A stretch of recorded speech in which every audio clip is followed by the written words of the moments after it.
Omtatah, shujaa wetu. Omtatah, our hero, standing tall for me and you.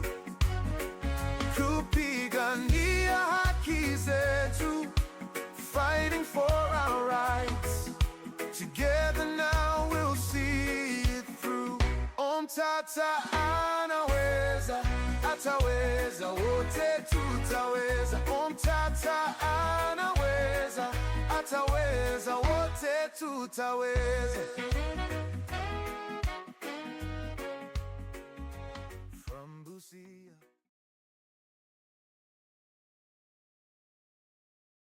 Sisi kama Wakenya kuna part tumeplay, ndio situation yetu ikuwe mbaya hivi. Unaona kama kuna part sisi tumeplay. Mtu achukue microphone aniambie mbio, nataka tusikie sisi kama Wakenya. Sasa hivi tuko kwa shimo, lakini sisi Wakenya kuna kitu tumefanya tukajiingisha hapa. Yes, ndugu yangu.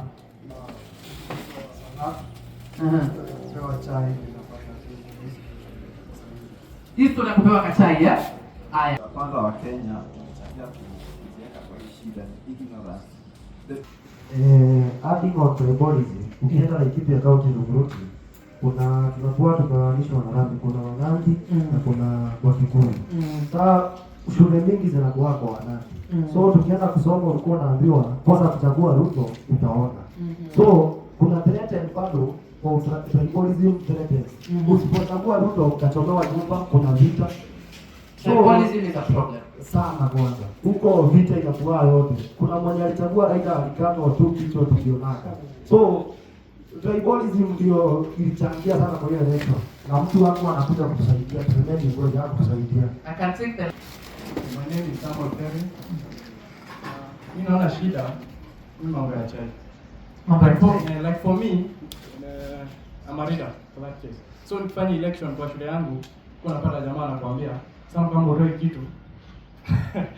Hiyo kitu hatukupei. So hii mambo ya chai, we are voting not the right people. Tunawachagua juu wamepatia nini? Hiyo kwa chai. So to change your mentality. Mtu ajiuza na sera zao. Okay, like this now you can go on. Asanteni sana. Haya, makofi kwake. Mama Jinsi, eh? Anyway, thank you so much, Mary. Mary is an amazing African leader. Actually amazing and inspirational. We celebrate you.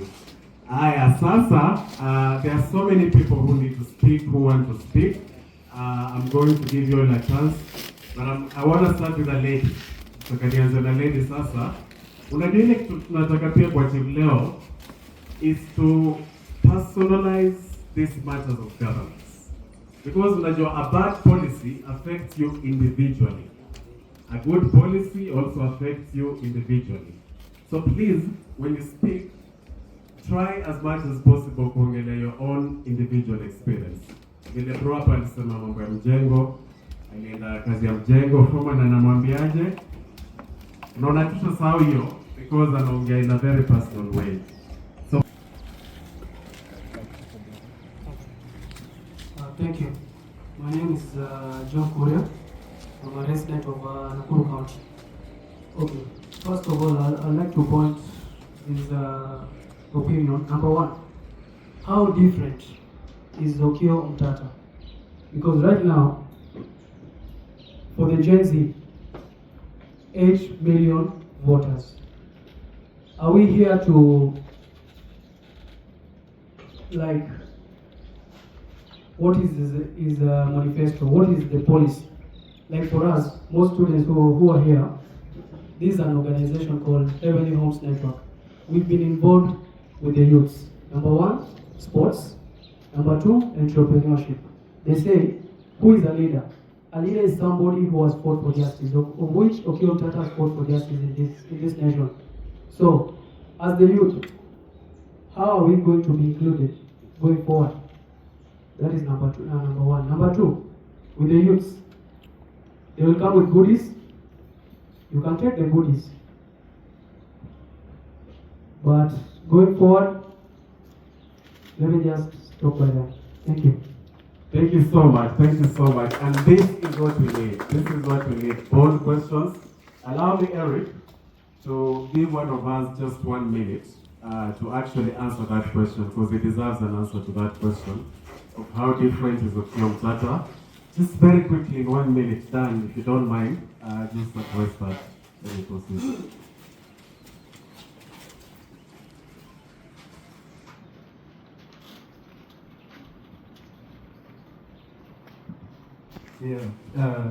Thank you, Asante sana for that question. I don't know, you started by asking what is Omtatah's manifesto. And maybe if I could just speak to that, that is why we are here. Yeah?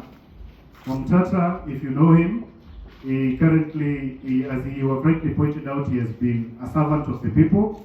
He has been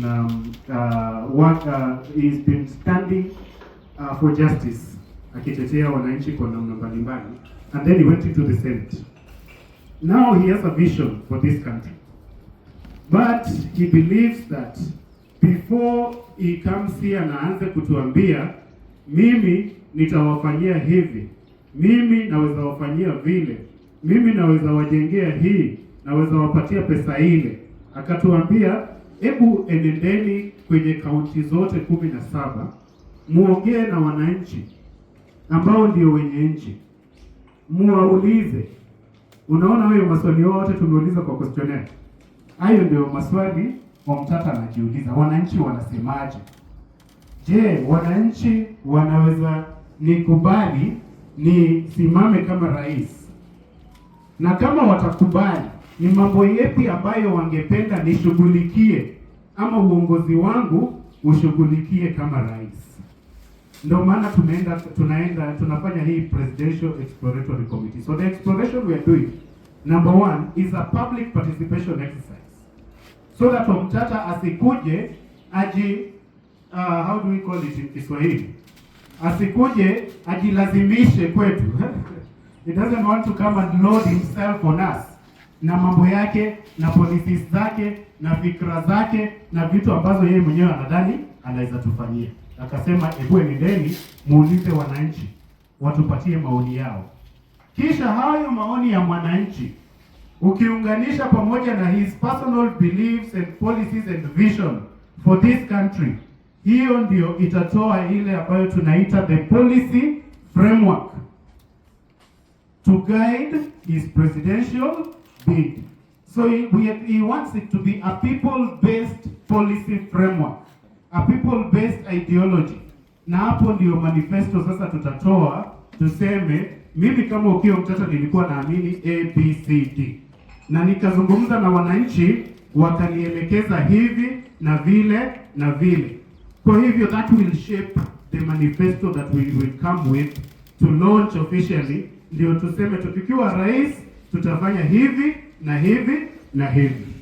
So right now we are not campaigning, but we are doing exploration. Na exploration ndio hiyo nimekueleza. Na that also explains what is the difference between Okiya Omtatah and all other politicians. He believes in a people-driven process. He believes in the people of Kenya. And he believes in the rule of law. One of the problems tuko nayo sahi nchi nzima ni hatufuati sheria. Sasa hivi hata si wamesema wanataka waibadilishe. Kuna ile report inaitwa NADCO, agenda yake si kubadilisha constitution. Okiya Omtatah believes that this country should run based on the rule of law.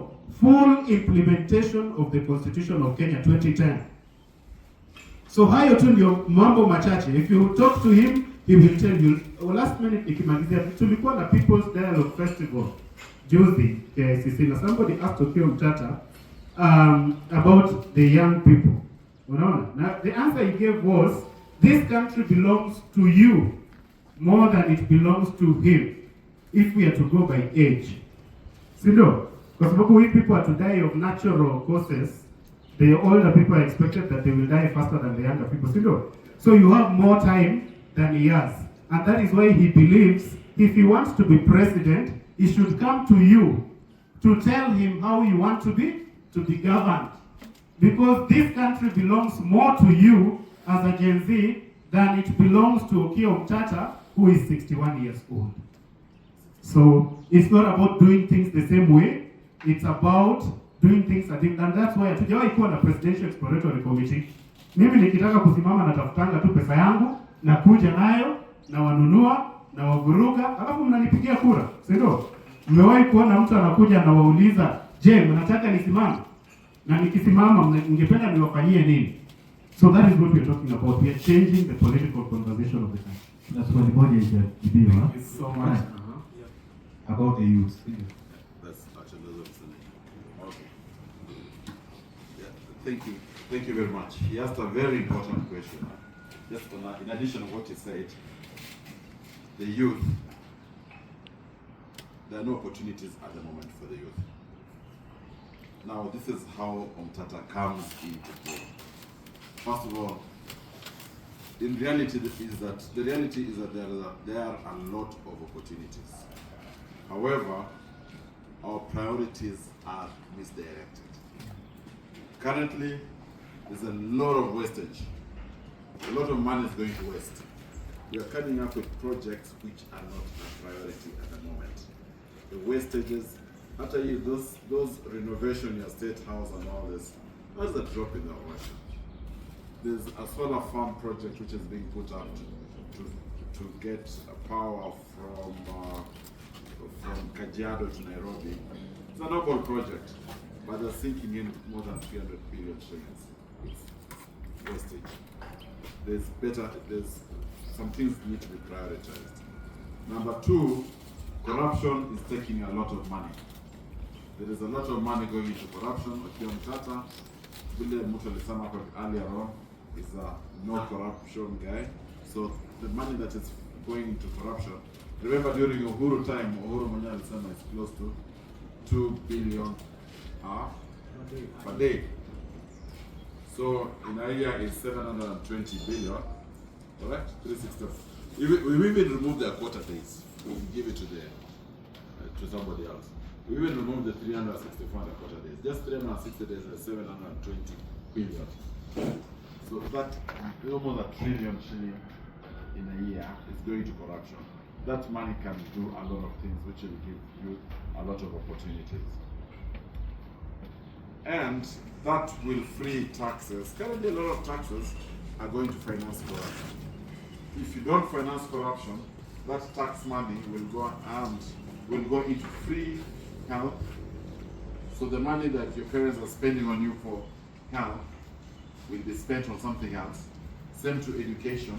Instead of removing money from the secondary and high school fees, that will go to something else, which now families can use that more productively.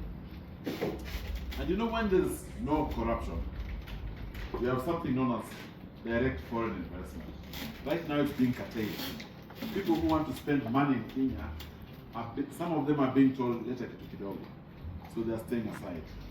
Emirates, and I'm not cheating you, Emirates wanted to come and partner with the Kenya government on JKIA to make it bigger, because their big rivals, which is Qatar, have taken quite a big chunk of Rwandan space, and they're putting up a big camp. So Emirates were like, if you move close to Nairobi, because Ethiopians are there, very strong in Addis, if you move Nairobi is the only space they can come in. But they are blocked out. Instead, somebody offered a couple of money to people.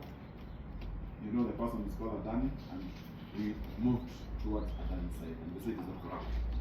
Some of us said it's not corrupt, but we know. So there are things which Senator Omtatah is going to earn, and you get foreign direct investments coming in, and there's a lot of more opportunities for Kenya. Now, there's just one thing I have to tell you, and it's not very good news.